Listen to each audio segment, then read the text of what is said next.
Hello everyone, welcome to Infinity Made Easy. Today we are going to learn the basic formula of integration in a very simple way. सबसे पहले हम इसका introduction समझेंगे. सबसे पहले हम समझेंगे इंटीग्रेशन होता क्या है. इंटीग्रेशन हमारा रिवर्स होता है डिफरेंशिएशन का. डिफरेंशिएशन आपने पढ़ा होगा, चैप्टर नंबर 5 है, उसमें आपको समझ में आ जाएगा. डिफरेंशिएशन बेसिकली डेरिवेटिव होता है किसी चीज़ का. डेरिवेटिव इसको हम 11th में डेरिवेटिव कहते थे, 12th में इसको हम डिफरेंशिएशन कहते हैं.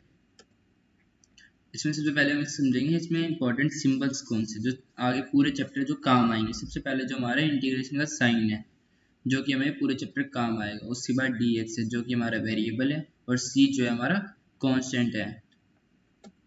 उसके बाद सबसे पहले हम इसके बेसिक फॉर्मूला समझेंगे. हमारा फर्स्ट फॉर्मूला है इंटीग्रेशन x की पावर n dx. जब हमें इंटीग्रेशन निकालना है x की पावर n का, तो इसका हमारा फॉर्मूला बन जाएगा x की power n+1 upon n+1 plus c.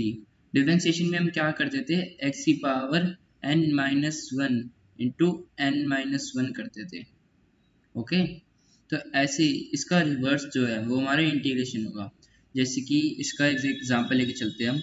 Integration हमें निकालना है x स्क्वायर का. x स्क्वायर का इंटीग्रेशन निकालना है तो 2 क्या हमारा n है जो कि हमारा कोई भी नंबर होता है, तो 2 क्या हमारा n है, तो 2 + 1 x की पावर 2 + 1 x की पावर 3 अपॉन n+1 हमारा 3 आ जाएगा.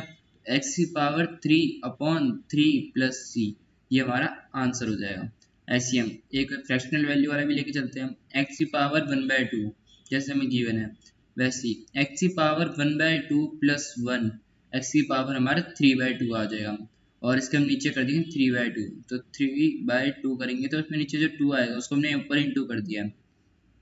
तो हमारा पहला फॉर्मूला था जो कि बहुत इंपॉर्टेंट है, पूरे क्वेश्चन पेपर में काम आएगा. भी ये पूरे चैप्टर में बहुत इंपॉर्टेंट फॉर्मूला है, इसको हमें याद रखना पड़ेगा, पूरे चैप्टर में काम आएगा. अगला जो हमारा फॉर्मूला है उसका है इंटीग्रेशन dx.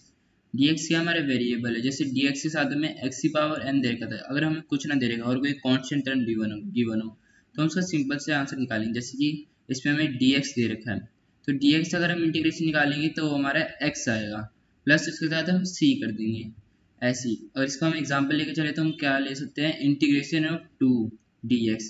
2 क्या हमारी कांस्टेंट टर्म है और इंटीग्रेशन ऑफ dx क्या होता है, x होता है, तो 2x प्लस c.